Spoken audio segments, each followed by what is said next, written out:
Good morning दोस्त। चक्रवृद्धि ब्याज में आज हम बात कर रहे हैं वैसा क्वेश्चन जो बिना ट्रिक के बने और कम समय में बने। कैसा क्वेश्चन? जैसे क्वेश्चन एग्जाम में पूछा गया है, क्वेश्चन बोला है कि किसी राशि पर 2 वर्ष का साधारण ब्याज 480 रुपया तथा चक्रवृद्धि ब्याज 492 रुपया है, तो प्रतिशत दर का मान क्या होगा? है ना। जैसा कि थंबनेल में आपने देखा होगा कि बिना कोई ट्रिक का कम से कम समय में आप क्वेश्चन को कैसे बना सकते हैं। तो ये क्वेश्चन पूछा गया है। अब इस तरह के क्वेश्चन को बनाने के लिए क्या करना है आपको? यहाँ पे एक चीज ध्यान देने वाला बात है कि किसी राशि पर 2 वर्ष का साधारण ब्याज, मतलब 2 वर्ष के बारे में बात कर रहा है, तो उसकी बात कर चर्चा करेंगे। फिर कह रहा है कि चक्रवृद्धि ब्याज कितना है, 492। तो ऐसा करते हैं, पहले इसको लिखते हैं। क्या लिखते हैं? साधारण ब्याज। साधारण ब्याज मतलब एसआई। एसआई पहला क्या है? एसआई का वैल्यू कितना है? 480 रुपया है। अब एक चीज समझिए कि 2 वर्ष का साधारण ब्याज 480 है, इसका मतलब है कि पहले वर्ष के लिए कितना हो गया? पहले वर्ष के लिए कितना हो जाएगा? 240। और दूसरे वर्ष के लिए ब्याज कितना हो जाएगा? 240। होगा कि नहीं होगा? क्यों ऐसा होगा? क्योंकि 480 रुपये ब्याज प्राप्त हो रहा है, तो 480 रुपया को 2 साल में बांटेंगे तो 240 है ना। ये है ना, साधारण ब्याज है। अब साधारण ब्याज है इसलिए चूंकि पहले वर्ष का जितना ब्याज होगा दूसरे वर्ष का ब्याज उतना ही होगा। ठीक। एक यहाँ पे दे रखा है चक्रवृद्धि ब्याज 492 रुपया है। चक्रवृद्धि ब्याज 492 मतलब सीआई का वैल्यू कितना है? 492। सॉरी,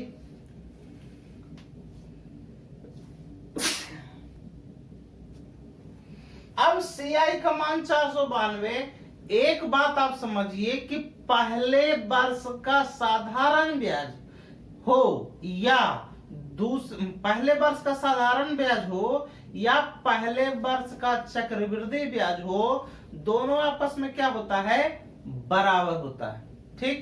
तो यहाँ पे देखिए पहले वर्ष का साधारण ब्याज, यहाँ देखिए पहले वर्ष का साधारण ब्याज कितना था? 240 था। अगर तो इसमें भी 240 ही होगा। क्यों होगा? क्योंकि हमने क्या बोला कि पहले वर्ष का साधारण ब्याज और दूसरे वर्ष का साधारण ब्याज कितना होगा? बराबर होगा। यानी कि पहले वर्ष में यदि 240 रुपए साधारण ब्याज मिल रहा था, तो दूसरा वर्ष में भी सीआई का वैल्यू कितना हो जाएगा? 240 ही होगा। ठीक। अब देखिए आपका 492 रुपया का ब्याज था, पहला वर्ष में आप 240 रुपया दे दिए, तो दूसरे वर्ष में कितना बच गया? 252 बच गया, है ना। 252 बच गया। अब क्या कर रहा है कि इसी पे इंटरेस्ट आप लोगे ना। पहला वर्ष तो इंटरेस्ट ले लिए 240, अब 240 पे ही इंटरेस्ट लेकर के 252 पहुंचे हो ना। मतलब इंटरेस्ट पर इंटरेस्ट का मतलब सीआई। तो 240 पर इंटरेस्ट ले लिए और वो बन गया कितना? 252। यानी कि आपका रेट निकालना है ना। तो आप क्या समझते हो? रेट का मतलब क्या लिखते हो कि आपका ब्याज कितना है। ब्याज कितना है यानी कि 240 पहले था, अब कितना कंपेयर होके हो गया? 252। यानी कि आपका है ना कितना एसआई बढ़, इसका इंटरेस्ट कितना बढ़ गया? 12 रुपया, यानी कि 12 रुपया इंटरेस्ट बढ़ गया। और किससे? अब रेट तो इतना बढ़ा है ना, गुना 100 बटा किससे बढ़ा? इससे ना। यानी कि अब ये मूलधन का काम कर, ब्याज पे इंटरेस्ट ले रहे हो ना, तो ब्याज तो इतना ही था, इस पर भी इंटरेस्ट लेकर के इतना बचा है। इसका मतलब ये कितना हो जाएगा? 240, है ना। अब चूंकि देखिए समय की बात करेंगे तो समय 1 वर्ष के लिए था और अगला वर्ष के लिए 252 हुआ, मतलब ये भी समय का अंतर 1 वर्ष ही शो कर रहा है, तो यहाँ पे 1 हो जाएगा। ठीक है, अब इसको काट देंगे, कटेगा तो काट देंगे, 12 दूना 24, 2 से 2 बचे 10। आर का वैल्यू कितना हो जाएगा 5%। यही हमारा क्या हो जाएगा आंसर हो जाएगा। तो क्वेश्चन इसी तरह का एग्जाम में पूछता है, क्वेश्चन इसी तरह का एग्जाम में पूछता है, इसलिए ये सब क्वेश्चन हमने यहाँ पे लाया है ना। अब इसे अगर जो आपको ना समझ में आया हो तो इसको दूसरे एग्जाम्पल के माध्यम से समझते हैं, पूरा क्लियर हो जाएगा। क्वेश्चन क्या है, क्वेश्चन लिखा है कि कोई राशि पर 2 वर्ष का साधारण ब्याज 1400 रुपया तथा चक्रवृद्धि ब्याज कितना है 1540 है, तो दर प्रतिशत का मान क्या होगा। तो जैसे हम पहले किए वैसे ही बनाएंगे, जैसे हम लिखे ASI, साधारण ब्याज कितना है 1400 रुपया है। अब देखिए 1400 रुपया है और 2 वर्ष का ही बात कर रहा है, यानी कि पहले वर्ष का कितना हो जाएगा, पहले वर्ष का 700 हो जाएगा और दूसरे वर्ष का कितना हो जाएगा, दूसरे वर्ष का भी 700 हो जाएगा। क्यों ऐसा होगा, चूंकि साधारण ब्याज जो है ना कितना 2 वर्ष का है, तो 2 भाग है ना 2 से डिवाइड कर देंगे, यानी कि पहले वर्ष में 700 भी आ जाएगा, दूसरे वर्ष में भी कितना ब्याज आएगा 700 ब्याज आएगा। लेकिन क्या करा, चक्रवृद्धि ब्याज कितना है 1540, यानी कि CI का वैल्यू कितना है 1540। अब एक चीज समझिए, पहला जो मतलब साधारण ब्याज होता है SI होता है पहले वर्ष का, और CI जो है दोनों क्या होता है आपस में बराबर होता है।